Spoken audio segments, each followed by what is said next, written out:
வேத பாடசாலை நிகழ்ச்சிக்கு உங்களை அன்புடன் அழைக்கிறோம்.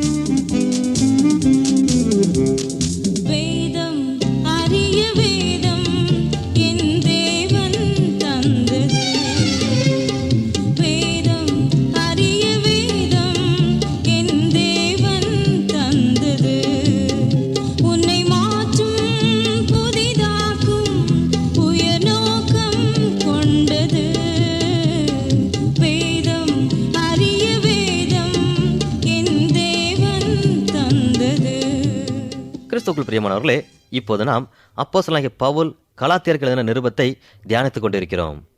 பவுல் மாம்சத்தின் கிரியையை பற்றியும் ஆவியின் கனிகளை பற்றியும் விளக்கி கூறி கலாத்தியருக்கு எழுதின நிருபத்தை நிறைவு செய்கிறார். பவுல் விசுவாசிகளாகிய நம் ஒவ்வொருவருடைய வாழ்க்கையில் உள்ள மாம்ச கிரியைகளையும் ஆவிக்குரிய போராட்டத்தை பற்றியும் தெளிவாக விளக்குகிறார். மாம்சத்தின் கிரியைகள் வெளியரங்கமாய் இருக்கின்றன.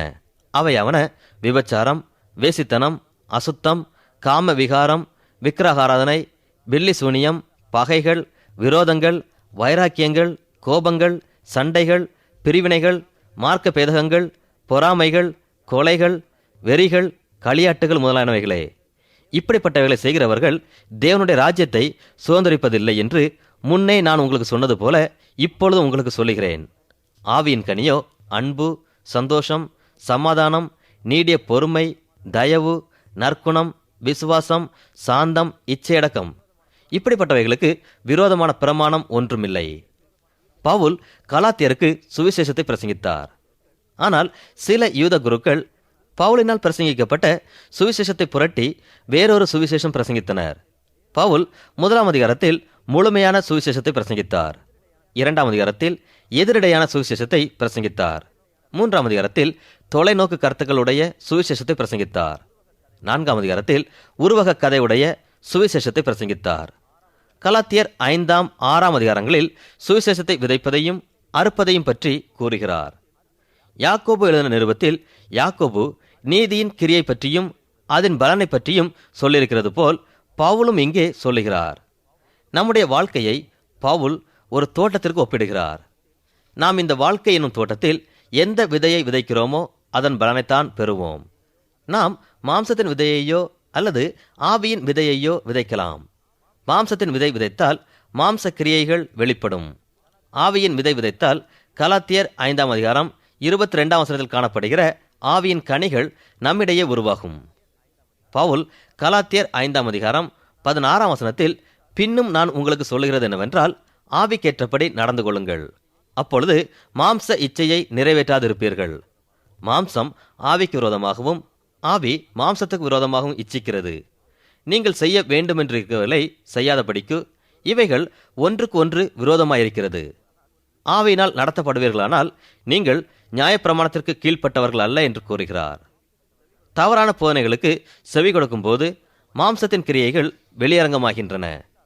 நம்மை தவிர மற்ற எல்லாரும் பின்பற்றுகிற போதனைகளும் தவறானவைகள் என்று நினைத்து விபச்சாரம், வேசித்தனம், அசுத்தம், காம விகாரம், விக்கிரகாராதனை, பில்லி சூனியம், பகைகள், விரோதங்கள், வைராக்கியங்கள், கோபங்கள், சண்டைகள், பிரிவினைகள், மார்க்க பேதகங்கள், பொறாமைகள், கொலைகள், வெறிகள், களியாட்டுகள் முதலான மாம்சீக கிரியைகளை செய்கிறவர்கள் தேவனுடைய ராஜ்யத்தை சுதந்திரிப்பதில்லை என்று முன்னே நான் சொன்னது போல் இப்பொழுதும் உங்களுக்கு சொல்லுகிறேன் என்று பவுல் கூறுகிறார்.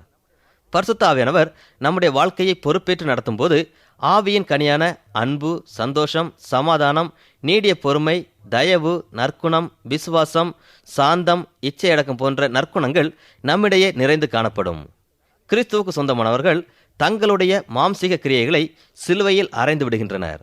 இவ்வாறு பரிசுத்த ஆவியானவருடைய வல்லமையின்படி அவருடைய வழிநடத்துதலுக்கு நம்மை ஒப்பு கொடுக்கும் போது நம்முடைய வாழ்க்கையின் ஒவ்வொரு சூழ்நிலையிலும் தேவன் அற்புதமாக செயல்படுகிறார். ஆதலால் பரிசுத்த ஆவியானவரின் வழிநடத்துதலுக்கு நம்மை ஒப்பு கொடுப்போம். பவுல் கலாத்தியருக்கு எழுதின நிருபத்தில் இந்த 6ஆம் அதிகாரமானது மாம்சத்தின் கிரியை பற்றியும் ஆவியின் கனியை பற்றியும் விளக்கக்கூடிய உன்னத கருத்துக்கள் அடங்கிய சிறந்த அதிகாரமாக திகழ்கிறது. நாம் கிறிஸ்துவையும் அவருடைய முழுமையான சுவிசேஷத்தையும் கல்வாரி சிலுவையில் காண்கிறோம்.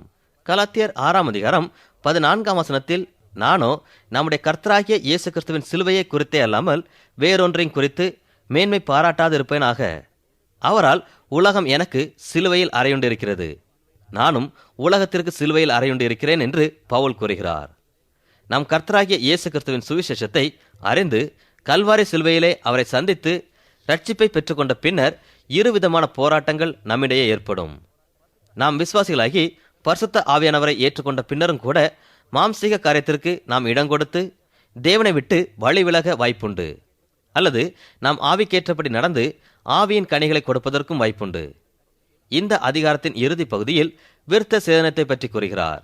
நாம் கிறிஸ்து இயேசுவின் மூலம் மறுபிறப்பு அடைந்திருக்கிறோமா? பவுல் மறுபிறப்பை குறித்து, ஒருவன் கிறிஸ்துவுக்குள் இருந்தால் புது சிருஷ்டியாயிருக்கிறான், பழையவைகள் ஒளிந்து போயின என்று கூறுகிறார்.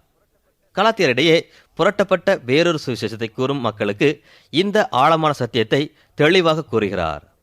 கலாத்தியர் 5, 6 அதிகாரங்களில் கூறப்பட்டுள்ள கருத்துக்களைப் போலவே பவுல் ரோமர் 7, 8 அதிகாரங்களிலும் எழுதியுள்ளார். இந்த அதிகாரங்களில் பவுல் உள்ளான மனிதனில் காணப்படும் போராட்டத்தை குறித்து கூறுகிறார். ரோமர் 7 அதிகாரத்தில் பவுல், நான் விரும்புகிற நன்மையை செய்யாமல் விரும்பாத தீமையையே செய்கிறேன், அந்தபடி நான் விரும்பாததை நான் செய்தால் நான் அல்ல, எனக்குள்ளே வாசமாயிருக்கிற பாவமே அப்படி செய்கிறது. ஆனபடியால் நன்மை செய்ய விரும்புகிற என்னிடத்தில் தீமை உண்டென்கிற ஒரு பிரமாணத்தை காண்கிறேன் என்று கூறுகிறார். பவுல் ரோமருக்கு எழுதின காரியங்களையே கலாத்தியருக்கும் எழுதி அதை பரிசுத்தமாக்குதலின் பகுதி என்று கூறுகிறார். இந்த பகுதியானது நாம் கிறிஸ்துவை எவ்வாறு பின்பற்ற வேண்டும் என்று வழிகாட்டக்கூடிய வகையில் அமைந்துள்ளது. நம்முடைய வாழ்க்கையிலே நாம் ஆவியானவரை பெற்று ஆவிக்கேற்றபடி நடந்து நித்திய ஜீவனை சுதந்திரித்துக் கொள்ள முடியும். நாம் இம்மையிலே வாழ்கிற ஆவிக்குரிய வாழ்க்கையின் மூலமாகத்தான் மறுமையிலே நித்திய ஜீவனை சுதந்திரிக்கிறோம். இந்த பகுதியில் பவுல் கூறுகிறது என்னவென்றால், நாம் பரிசுத்த ஆவியானவரை பெற்றுக்கொண்ட பின்னரும் நம்முடைய மாம்ச தன்மையானது முற்றிலும் அழிக்கப்படாததாயிருக்கிறது. ரோமருக்கு எழுதின நிருபம் 7 அதிகாரத்தில் கூறப்பட்டுள்ளபடியே பாவமானது நம்முடைய வாசம் பண்ணுகிறதா இருக்கிறது. கலாத்தியர் 5 அதிகாரத்தில் பவுல் மாம்சம் ஆவிக்கு விரோதமாகவும் ஆவி மாம்சத்திற்கு விரோதமாகவும் இச்சிக்கிறது. நீங்கள் செய்ய வேண்டும் என்று இருக்கவைகளை செய்யாதபடிக்கு இவைகள் ஒன்றுக்கொன்று விரோதமாயிருக்கிறது. ஒவ்வொரு உள்ளான மனிதனுக்குள்ளும் போராட்டங்கள் இருந்து கொண்டே இருக்கிறது என்று கூறுகிறார். அநேக ஆண்டுகளுக்கு முன்னர் ஒரு நற்செய்தி பணியாளரால் சுவிசேஷம் அறிவிக்கப்பட்டு இயேசு கிறிஸ்துவை ஏற்றுக்கொண்ட பழங்குடியினரின் தலைவனை மீண்டுமாக அந்த பணியாளர் காண சென்றார். அவர் அங்கு சென்று, உன்னுடைய ஆவிக்குரிய வாழ்க்கை எவ்வாறு இருக்கிறது என்று கேட்டார். அப்பொழுது அந்த பழங்குடியினரின் தலைவன், எனக்குள்ளாக ஒரு கருப்பு நாயும் வெள்ளை நாயும் அடிக்கடி சண்டையிடுவது போன்று உணர்கிறேன் என்று கூறினான். உடனே நற்செய்தி பணியாளர், எந்த நாய் வெற்றி பெறுகிறது என்று கேட்டார். அந்த தலைவன், நான் எதை அதிகமாக போஷிக்கின்றேனோ, அதாவது எதற்கு அதிகமாக செவி கொடுக்கின்றேனோ அதுதான் வெற்றி பெறுகிறது என்று கூறினான். இது ஒரு பெரிய உண்மையாகும். பவுல் கூறுகிறது போல் ஒவ்வொரு உள்ளான மனிதனுக்குள்ளும் ஆவிக்குரிய போராட்டமும் மாம்சீக போராட்டமும் இருக்கிறது. இவைகள் ஒன்றுக்கொன்று விரோதமாயிருக்கிறது. ஆனால் விசுவாசிகளான நமக்கு இவ்வகை போராட்டத்தை மேற்கொள்ள வேதாகமத்தில் உள்ள அநேக வசனங்கள் வழிகாட்டியாக அமைந்துள்ளது. இயேசு மலை பிரசங்கத்தில் விசாலமான வழியை பற்றியும் ஒடுக்கமான வழியை பற்றியும் கூறுகிறார். அநேக பிரசங்கிமார்கள் பாவிகளை பார்த்து, நீங்கள் விசாலமான பாதையில் சென்று நரக ஆக்கினை அடைய இருக்கின்றீர்கள், ஆனால் நீங்கள் இடுக்கமான வாசல் வழியாக பிரவேசித்து நித்திய மோட்சத்தை அடைய வேண்டும் என்று பிரசங்கிக்கின்றனர். மலை பிரசங்கத்திலும் கூட இயேசு கிறிஸ்து தம்முடைய சீஷர்களுக்கு தம்முடைய பரிகாரத்தில் பங்கு கொள்ளுமாறு போதிக்கிறார். அதாவது இடுக்கமான வாசல் வழியே பிரயாணம் பண்ணி மோட்சத்தை அடைந்து நித்திய ஜீவனை பெற்றுக்கொள்ள வேண்டும் என்கிறார். அடிக்கடி பாவிகளுக்கு பிரசங்கிக்கப்படுகிற விஷயத்தை பவுல் ஆவிக்குரிய மக்களுக்கு போதிக்கிறார். கலாத்தியர் 6 அதிகாரம் 7, 8 வசனங்களில், மோசம் போகாதிருங்கள், தேவன் தம்மை பரியாசம் பண்ண ஒட்டார், மனுஷன் எதை விதைக்கிறானோ அதையே அறுப்பான், தன் மாம்சத்திற்கென்று விதைக்கிறவன் மாம்சத்தினால் அழிவை அறுப்பான், ஆவிக்கென்று விதைக்கிறவன் ஆவியினாலே நித்திய ஜீவனை அறுப்பான் என்று கூறுகிறார். ஜென்ம சுபாவமுள்ள மனுஷன் ஆவியானவரை அறிந்து கொள்ளாதபடினாலே ஆவிக்குரிய காரியங்களை புரிந்து கொள்ள முடியாது. ஒரு பாவி பாவியாகத்தான் இருக்கிறான். ஆனால் பாவி பரிசுத்த ஆவியானவரை ஏற்றுக்கொண்ட பின்னர் ஆவிக்கேற்ற வாழ்க்கையும் வாழலாம், மாம்சத்திற்கேற்ற வாழ்க்கையும் வாழலாம். இதை தேர்வு செய்யும் பொறுப்பை தேவன் நமக்கு தந்திருக்கிறார். ஆவிக்குரிய மனிதன் மாம்சத்தின்படி நடந்தால் அது மாம்ச சிந்தையாகும். ஆனால் அவன் மாம்ச சிந்தையை ஒழித்துவிட்டு ஆவிக்கேற்ற வாழ்க்கை வாழ்ந்து ஆவிக்கேற்ற கனிகளை கொடுக்க வேண்டும் என்று பவுல் வலியுறுத்துகிறார். பவுல் கொரிந்தியருக்கு எழுதின நிருபத்தில் விசுவாசம் என்பது எப்பொழுதும் வெற்றியுள்ள ஒரு வாழ்க்கை என்று குறிப்பிடுகிறார். கொலம்பியா பல்கலைக்கழகத்தை நிறுவிய டாக்டர் ராபர்ட் என்பவர் எப்பொழுதுமே வெற்றி என்ற ஒரு புத்தகத்தை எழுதினார். அவருடைய மகன் அந்த நிறுவனத்தின் முதல்வராக இருந்தபோது தன்னுடைய தந்தையை குறித்து இவ்வாறு சாட்சி கொடுத்தார். நான் சிறுவனாய் இருந்தபோது என்னுடைய தகப்பனார் கோபமாய் இருந்ததையோ அல்லது பொறுமை இழந்து கோபப்பட்டதையோ அல்லது மனசோர்வுற்று இருந்ததையோ ஒருபோதும் கண்டதில்லை என்றும் எப்பொழுதுமே எதிலுமே வெற்றியுடையவராக விளங்கினார் என்றும் கூறுகிறார். எப்பொழுதுமே வெற்றி என்ற இந்த புத்தகத்திலும் கூட தேவனின் உன்னதமான கிருபையினால் எப்பொழுதுமே வெற்றியுடன் இருக்க முடியும் என்று கூறுகிறார். தேவனுடைய கிருபையினால் நானும் நீங்களும் நிச்சயமாய் ஒரு வெற்றியுள்ள வாழ்க்கை வாழ முடியும். விசுவாசிகளாகிய நாம் ஆவிக்குரிய வாழ்க்கையில் வெற்றி பெற முடியாவிட்டால் வேதம் நம்மை ஆவிக்குரிய வாழ்க்கை வாழ வேண்டும் என்று வலியுறுத்தாது. ஆனால் ஆவிக்குரிய மனிதன் கண்டிப்பாக ஆவிக்குரிய வாழ்க்கையில் வெற்றி பெற முடியும் என்று கூறப்படுகிறது. பண்ணையிலுள்ள ஆடுகளையும் பன்றிகளையும் தெருக்களில் மேய்த்து செல்லும்போது சேற்றை கண்டவுடன் விலகி நல்ல வழியில் செல்லும் ஆடுகளையும் விலகாமல் சேற்றிற்குள் சென்று பொருளுகிற பன்றிகளையும் பற்றி ஒரு விவசாயி ஆவிக்குரிய மனிதன் ஆட்டைப் போலவும் மாம்சத்திற்கேற்ற மனிதன் பன்றியைப் போலவும் இருக்கிறான் என்று கூறுகிறார். ஆவிக்குரிய மனிதன் பாவத்தின் சேற்றிலே புரள்வதற்கு அவன் எவ்வளவேனும் தகுதியல்ல. கெட்ட குமாரன் பன்றி போல் பாவத்தில் புரண்டு அது தகுதியல்ல என்று நினைத்து தன்னுடைய தவறை உணர்ந்து தன்னுடைய தகப்பனாரிடத்திற்கு திரும்பி போக வேண்டும் என்ற ஒரு நல்ல தீர்மானத்தை எடுத்து வெற்றியுள்ள வாழ்க்கைக்கு தகுதியாகிறான். ரட்சிக்கப்பட்ட விசுவாசிகளுக்கு மாம்சத்தின் கிரியையானது எவ்வளவேனும் தகுதியல்ல. தேவனுடைய கிருபையினாலே ஆவிக்குரிய மக்கள் வெற்றியுள்ள வாழ்க்கை வாழ்ந்து நிச்சயமாக ஆவிக்குரிய கனிகளை கொடுக்க முடியும். அன்பானவர்களே, இயேசு கிறிஸ்துவை பின்பற்றுகிறவர்கள் தேவ கிருபையினாலே பரிசுத்தமான வாழ்க்கை வாழ முடியும். யோவான் எழுதின சுவிசேஷத்தில் யோவான், நீங்கள் பாவம் செய்யாதபடிக்கு இவைகளை உங்களுக்கு எழுதுகிறேன் என்று கூறுகிறார். நமக்கு முன்பாக 2 காரியங்கள் வைக்கப்படுகிறது. ஆபிரகாமைப் போல் தேவனை விசுவாசிக்கிறோமா? அல்லது மாம்சத்தின் கிரியைகளுக்கு நம்மை நாம் ஒப்பு கொடுத்திருக்கிறோமா? தேவனை விசுவாசித்து சுயத்திற்கு மறித்து அவருக்காக அவருடைய வல்லமையினாலே நாம் வாழ வேண்டும். இதைத்தான் தேவன் நம் ஒவ்வொருவரிடமும் எதிர்பார்க்கிறார். பவுல் மாம்சத்தின் கிரியை பற்றியும் ஆவியின் கனியை பற்றியும் விளக்குகிறார். ஆவியின் கனி 9 நற்குணங்கள் அடங்கியிருக்கின்றன.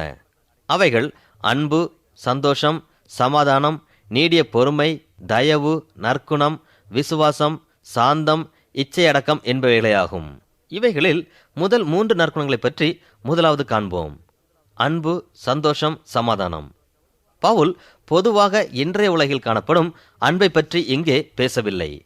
1 கொரிந்தியர் 13ஆம் அதிகாரத்தில் காணப்படும் தெய்வீக அன்பை பற்றி பேசுகிறார். பவுலை பொறுத்தவரை இந்த அன்பானது விவரிக்க முடியாத ஒப்பற்ற அன்பாகவும் நிபந்தனையற்ற அன்பாகவும் கருதப்படுகிறது. இவ்விதமான அன்பை தான் ஆவியின் கனிகளில் கூறப்பட்டுள்ள முதற் கனியான அன்பு என்று கூறுகிறார். இந்த தெய்வீக அன்பானது தேவனிடத்திலிருந்து மட்டும் வருகிறது என்று கூறுகிறார். இந்த அன்பானது தேவனிடத்திலிருந்து மட்டும் வருகிறது என்ற உண்மையை உணராவிட்டால் நாம் யாருடனும் இந்த அன்பை நிச்சயமாக பகிர்ந்து கொள்ள முடியாது. இந்த தெய்வீக அன்பை, உண்மையான அன்பை நாம் மற்றவர்களுடன் பகிர்ந்து கொள்ள வேண்டுமானால் பரிசுத்த ஆவியானவரின் உதவியால் மாத்திரம்தான் முடியும். இதுவே ஆவியின் முதற்கனியாகிய தெய்வீக அன்பாகும். பின்னர் 2வது ஆவியின் கனியான சந்தோஷத்தை பற்றி பேசுகிறார். என்றாவது சந்தோஷம் எப்படி கிடைக்கின்றது என்று சிந்தித்திருக்கிறோமா? சிலர் வானத்திலிருந்தும் பூமியிலிருந்தும் மகிழ்ச்சி கிடைக்கிறது என்று நினைக்கின்றனர். அது தவறு. நம்முடைய வாழ்க்கையில் நாம் மகிழ்ச்சியை பெறுவதற்கு சில நிபந்தனைகள் உண்டு. கர்த்தராகிய இயேசு கிறிஸ்து மேல் வீட்டறையில் சீஷர்களோடு பந்தியிருக்கையில் ஆவியின் கனிகளை குறித்து போதித்துக் கொண்டிருந்தார். அப்பொழுது இயேசு, உங்கள் சந்தோஷம் பரிபூர்ணப்பட வந்தேன் என்கிறார். எந்த ஒரு பயங்கரமான சூழ்நிலையிலும் துக்கமான நேரத்திலும் கூட மகிழ்ச்சியுடன் இருக்க வேண்டும். ஏனென்றால் பரிசுத்த ஆவியானவர் நம்முடைய வாழ்க்கையிலே இடம்பெற்றிருக்கிறார். அவர் மூலமாக நாம் இந்த ஆவியின் கனியான சந்தோஷத்தை பெற்றிருக்கும் போது எந்த சூழ்நிலையிலும் துக்கப்பட வேண்டிய அவசியமில்லை. 42 வருடங்களுக்கு முன்னதாக ஒரு சபையில் ஒருவர் புதிதாக சேர்ந்தார். அவர் தம்மை கிறிஸ்தவண்டை வழிநடத்தின போதகரிடம் சேர்ந்து ஊழியம் செய்ய விரும்பினார். போதகரோ அந்த மனிதனிடம் விசேஷித்த தாளந்து இருப்பதை அறிந்து அவரிடம், நீங்கள் 25 மைல்களுக்கு அப்பால் இருக்கும் நகரத்திற்கு சென்று சுவிசேஷம் பிரசங்கித்து ஒரு புதிய சபை உருவாக்க வேண்டும் என்று கூறினார். ஆனால் அவரோ மறுத்தார். அப்பொழுது போதகர் கலாத்தியர் 6ஆம் அதிகாரம் 4ஆம் வசனத்தை அவரிடம் கூறினார். அவன் தன் தன் சுயக்கிரியை சோதித்து பார்த்து கடவன். அப்பொழுது மற்றவனை பார்க்கும் போதல்ல, தன்னையே பார்க்கும்போது மேன்மை பாராட்ட அவனுக்கு இடம் உண்டாகும்.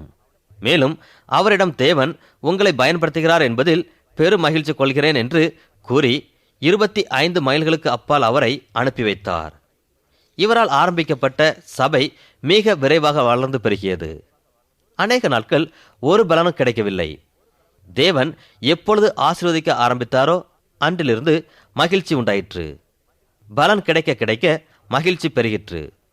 பரிசுத்த ஆவியானவர் நம் இருதயத்தில் வாசம் செய்யும் போது ஆவியின் கனியான சந்தோஷம் பெருகும். இந்த சந்தோஷத்தை பற்றியே பவுல் பிலிப்பியருக்கு சிறைச்சாலையில் இருக்கும் பொழுது எழுதுகிறார். சந்தோஷமாயிருங்கள், சந்தோஷமாயிருங்கள் என்று மறுபடியும் சொல்லுகிறான். நாம் யாராவது சிறையில், அதாவது ரோம சிறையில் இருந்தால் இவ்வளவு மகிழ்ச்சியாக இருந்து மகிழ்ச்சியை பற்றி எழுத முடியுமா? பவுல் பரிசுத்த ஆவியானவரை இருதயத்தில் தரித்திருந்ததினாலே ஆவியின் கனியாகிய சந்தோஷத்தால் நிரம்பியிருந்தார். இவ்வாறாக நீங்களும் நானும் எந்த சூழ்நிலையானாலும் பரிசுத்த ஆவியானவர் மூலமாக ஆவியின் கனிகளை பெற முடியும். இப்படி பவுல் கலாத்தியருக்கு எழுதின நிருபத்தின் இறுதி பகுதியில் ஆவியின் கனிகளான 9 நற்குணங்களையும் ஒன்றன் பின் ஒன்றாக விளக்குகிறார். அன்பையும் சந்தோஷத்தையும் குறித்து தியானித்தோம்.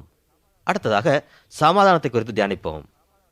பவுல் இங்கே நாம் சமாதானம் பெறுவதற்கான சில நிபந்தனைகளை கூறுகிறார். நாம் சமாதானம் பெற வேண்டுமானால் பரிசுத்த ஆவியானவரின் உதவியால் மாத்திரம்தான் முடியும். பரிசுத்த ஆவியானவரை நாம் ஏற்றுக்கொள்ளும் போது ஒரு காலம் நம் வாழ்க்கையில் அனுபவிக்காத சமாதானத்தை பெற்றுக்கொள்கிறோம். இப்படி நாம் உலகம் கொடுக்கக்கூடாத சமாதானத்தை பெற்றிருப்பதை மற்றவர்கள் காணும்போது அவர்கள் இவர்களுடைய பெரிதான சமாதானத்திற்கு காரணம் என்ன என்று கேட்கக்கூடும். பரிசுத்த ஆவியானவரே எங்களுக்கு சமாதானம் அருளுகிறார் என்று நம்மால் கூற முடியும். 17 வயது நிரம்பிய ஒரு வாலிபன் 4 வருட சிறை தண்டனைக்கு பின்னர் விடுதலை பெற்றான். அவன் ஒரு யூதனாகவும் அவிசுவாசியாகவும் இருந்தான். ஒரு போதகர் அவனிடம் அவனுடைய சிறைச்சாலை அனுபவத்தையும் அங்கு வாழ விசுவாசம் அவனுக்கு உதவியாக இருந்ததா எனவும் கேட்டார். அவனோ தனக்கு விசுவாசம் எதுவும் இல்லை என்றும் தன்னுடைய அறிவினால் பிரச்சனைகளை மேற்கொண்டேன் என்றும் கூறினான். பின்னர் போதகர் அங்கிருந்த மற்றவர்களை பற்றி கேட்டார். அவன் சிலர் ஆரம்பத்தில் கொண்டுள்ள விசுவாசத்திலிருந்து விலகிவிட்டனர் என்று கூறினான். ஆனால் அதே நேரத்தில் ஒரு சில விசுவாசிகள் எப்பொழுதும் சந்தோஷத்துடன் காணப்பட்டனர். தேவன் மீது கொண்டுள்ள விசுவாசத்தின் மூலம் சந்தோஷத்துடனும் சமாதானத்துடனும் வெளிவந்தனர். பரிசுத்த ஆவியானவரை விசுவாசித்து ஏற்றுக்கொண்டபடினாலே ஆவியின் கனியான சந்தோஷத்தையும் சமாதானத்தையும் அவர் மூலமாக பெற்றிருந்தனர் என்று கூறினான். பவுல் நமக்குள்ளாக நாம் அனுபவிக்கும் அன்பு, சந்தோஷம், சமாதானம் ஆகிய 3 ஆவியின் கனிகளை பற்றி விளக்கின பின்பு இன்னும் 3 ஆவியின் கனிகளை பற்றி விளக்குகிறார். நீடிய பொறுமை, தயவு, நற்குணம் ஆகிய ஆவியின் கனிகளும் பரிசுத்த ஆவியானவர் மூலமாகத்தான் நம்மிடையே உருவாகிறது. இவை அனைத்தும் மற்றவர்களிடையே நாம் பகிர்ந்து கொள்ள வேண்டிய காரியங்கள். நாம் பார்ப்பதற்கு இனிமையானவனாக, பொறுமையுள்ளவனாக தோன்றினாலும் பரிசுத்த ஆவியானவர் நம்மில் இல்லாதவரை நாம் பொறுமை உள்ளவர்கள் அல்ல. ஏனென்றால் நாம் ஜென்ம சுபாவத்தினால் நம்முடைய சுய சித்தத்தின்படியே நடக்கிறோம். வாத்தானது தண்ணீரில் நீந்தும் போது ஒரு முயற்சியும் இல்லாமல் சௌகரியமாக நீந்துவது போல் தோன்றும். ஆனால் தண்ணீர்களுக்கு அடியில் அதனுடைய பாதங்களானது வேகமாக நீந்துவதற்கு முயற்சிக்கும். நாமும் இந்த வாத்தை போல் பார்ப்பதற்கு இனிமையாக தோன்றினாலும் நம்முள் பொறுமை அற்றவர்களாக காணப்படுகிறோம். ஆனாலும் எப்பொழுது பரிசுத்த ஆவியானவர் நம்மில் கிரியை செய்வாரோ அன்று பொறுமையை கற்றுக்கொள்வோம். பொறுமை என்பது நமக்கும் தேவனுக்கும் இடையிலுள்ள உறவின் மூலம் வரும் பலனாகும் என்று கூறப்படுகிறது. மேலும் இந்த பொறுமையானது விசுவாசத்தை காத்துக்கொள்ளக்கூடிய ஒரு செயலாகும். நாம் மற்ற மக்களிடம் காட்டுகிற பொறுமை என்பது அன்பை காத்துக்கொள்ளக்கூடிய ஒரு செயலாகும். நாம் எல்லாரிடமும் பொறுமையாக இருப்பது அவசியம்தான். ஆனால் பெற்றோர்கள் தங்கள் பிள்ளைகளின் ஆவிக்குரிய வாழ்க்கையில் தாமதமாகவோ அல்லது பொறுமையாகவோ இருக்கக்கூடாது. அவர்களை விசுவாசத்திற்குள்ளாக கட்டாயமாக வழிநடத்த வேண்டும். சில விஷயங்களில் தேவனுடைய சித்தம் நம்முடைய பிள்ளைகளின் வாழ்க்கையில் நிறைவேற வேண்டிய பொறுமையாக இருக்க வேண்டும். வேத வசனமும் நாம் கர்த்தருக்கென்று காத்திருக்க வேண்டும் என்றுதான் கூறுகிறது. இவ்வாறு பொறுமையானது தெய்வீக சுபாவமாக இருப்பதினாலே ஆவியின் கனியாக திகழ்கிறது. தயவு என்கிற வார்த்தையானது குடும்பத்தில் இருந்து பிறக்கிற ஒரு காரியமாகும். நம்முடைய குடும்பத்திற்கு நாம் எப்படி தயை பாராட்டுகிறோமோ அப்படியே மற்றவர்களுக்கும் தயை பாராட்ட வேண்டும். தயவு என்பது தெய்வீக சுபாவமாக இருக்கின்றபடியினால் இதுவும் ஆவியின் கனியாக விளங்குகிறது. தேவன் நமக்கு தயவு செய்ததினாலே நாம் மற்றவர்களுக்கு தயவு செய்ய வேண்டியவர்களாக இருக்கிறோம். அடுத்து ஆவியின் கனியாக நற்குணத்தை பற்றி பவுல் விளக்குகிறார். நம்மிடையே விளங்குகிற நற்குணமானது பரிசுத்த ஆவியானவர் நம் இருதயத்தில் வாசம் பண்ணுகிறார் என்பதை மற்றவர்களுக்கு அறிவிக்கிறது. புதிய ஏற்பாட்டில் இயேசு கிறிஸ்துவை குறித்து அவர் நன்மை செய்வதற்காகவே சுற்றித் திரிந்தார் என்று கூறப்பட்டுள்ளது. நன்மை செய்வதில் எந்த தவறும் இல்லை. நற்கிரியைகள் நம்மை ரட்சிக்காது, ஆனால் நற்கிரியைகள் செய்வது நல்லது. அதில் எந்த தவறும் இல்லை. ஜான் வெஸ்லி என்பவர் நம்மால் முடிந்தவரை எந்த இடத்திலும் எந்த நேரத்திலும் எவருக்கும் நன்மை செய்ய வேண்டும் என்று கூறுகிறார். நன்மை செய்தல் தெய்வீக சுபாவமானபடினாலே அநேக உள்ளங்களில் ஆவியானவருடைய ஏவுதலின்படி நன்மை செய்ய வேண்டும் என்ற நோக்கத்தோடு தர்மசாலைகள் நிறுவப்பட்டிருக்கிறது. முதலாவது, நமக்குள்ளேயே நாம் அனுபவிக்கும் ஆவியின் கனிகளான அன்பு, சந்தோஷம், சமாதானத்தை பற்றி தியானித்தோம். பின்னர் நாம் மற்றவர்களிடையே பகிர்ந்து கொள்கிற ஆவியின் கனியாக்கிய பொறுமை, தயவு, நற்குணம் பற்றி ஆராய்ந்தோம். இப்பொழுது தேவனுக்கும் நமக்கும் இடையே உள்ள உறவை வலுப்படுத்துவதன் மூலமாக விளைகின்ற ஆவியின் கனியாகிய விசுவாசம், சாந்தம், இச்சையடக்கம் என்பவைகளை சிந்திப்போம். முதலாவதாக விசுவாசத்தை பார்ப்போம். விசுவாசம் என்பதை மற்றொரு வார்த்தையில் கூற வேண்டுமானால் முற்றிலும் சார்ந்து கொள்ளும் தன்மை என்று கூறலாம். அதாவது யாரிடம் நம்பிக்கை வைக்கிறோமோ அவர்களை சார்ந்து கொள்ளும் தன்மையே விசுவாசமாகும். இந்த ஆவியின் கனியாக்கிய விசுவாசமானது என்னுடைய வாழ்க்கையில் மிக பெரிய அற்புதத்தை செய்தது என்று ஒரு போதகர் கூறுகிறார். அவர் மறுபிறப்பு அடையும் முன்னர் கட்டுப்பாடு அற்றவனாகவும் கரைத்துறையுள்ள மனிதனாகவும் காணப்பட்டார். வாலிப வயதில் அவர் தனித்து விடப்பட்டவனாக இருந்தபடினாலே மிகவும் நாகரிகமற்ற துஷ்டனாக காணப்பட்டார். ஒழுங்கும் கட்டுப்பாடும் அவருடைய வாழ்க்கையில் எள்ளளவும் இல்லாதிருந்தது. ஆனால் என்று பரிசுத்த ஆவியானவரை அவருடைய உள்ளத்தில் ஏற்றுக்கொண்டாரோ அன்றிலிருந்து பரிசுத்த ஆவியானவரின் கிரியை மூலமாக ஆவியின் கனியாகிய விசுவாசம் அவருள் உருவாயிற்று. அடுத்தபடியாக சாந்தம் என்கிற ஆவியின் கனியை பற்றி பார்ப்போம். பொதுவாக மனிதருடைய இருதயமானது திருக்குள்ளதும் மகா கேடுபாடுமுள்ளதுமாக விளங்குகிறது. ஒருவனுடைய இருதயம் திருக்குள்ளதாய் இருக்கின்றபடியால் தான் அவன் மனிதரையும் விலங்குகளையும் துன்பப்படுத்துகிறவனாக காணப்படுகிறான். ஆனால் ஒருவன் மறுபிறப்பு அடைந்த பின்னர் முதல் முறையாக மனிதரையும் மற்ற பொருட்களையும் விலங்குகளையும் நேசிக்க ஆரம்பிக்கிறான். உதாரணமாக அவன் முன்னே வெறுத்த மனிதர்களை இப்பொழுது நேசிக்கின்றபடினால் பரிசுத்த ஆவியானவர் மூலமாக ஆவின் கனியான சாந்தம் அவனுள் இருக்கிறது என்பதை மற்றவர்களால் காண முடிகிறது. கடைசி ஆவின் கனியாக இச்சை அடக்கத்தை பற்றி பவுல் விளக்குகிறார். ஒரு பள்ளியில் ஒரு தலைமை ஆசிரியர் ஓய்வு பெறும் முன் சில அரிய கருத்துக்களை கூறினார். நம்மில் சிலர் சக்கரத்தை போல் இருக்கின்றனர். அவர்கள் சக்கரத்தை போன்று சுற்றினால்தான், அதாவது கட்டாயப்படுத்தினால்தான் வேலை செய்வார்கள்.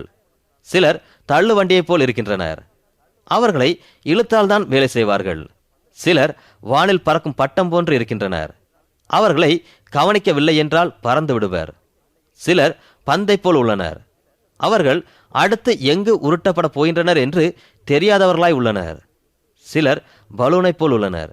எப்பொழுது வெடிப்பார்கள் என்று சொல்ல முடியாது.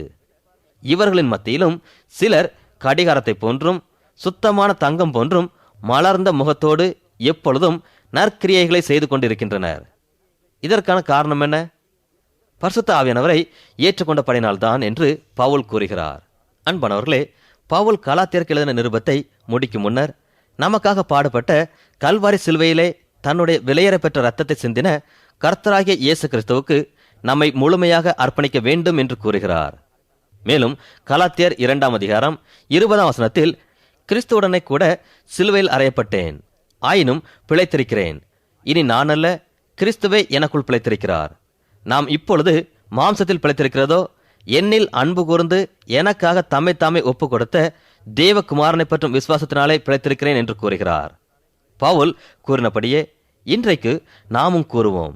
பரிசுத்த ஆவியானவரின் வல்லமையினாலும் குமாரனாகிய கிறிஸ்து இயேசுவின் மேல் கொண்டுள்ள விசுவாசத்தினாலும் வெற்றியுள்ள வாழ்க்கை வாழ நம்மை அர்ப்பணிப்போம்.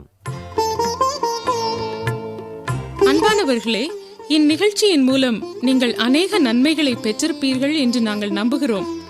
நீங்கள் பெற்றுக்கொண்ட ஆசீர்வாதங்களை எங்களுக்கு எழுதி தெரியப்படுத்துங்கள். எங்கள் முகவரி: வேத பாடசாலை, விஸ்வவாணி, தபால் பெட்டி எண் 34, திருநெல்வேலி 2, தமிழ்நாடு. மீண்டும் கூறுகிறோம்: வேத பாடசாலை, விஸ்வவாணி, தபால் பெட்டி எண் 34, திருநெல்வேலி 2, தமிழ்நாடு.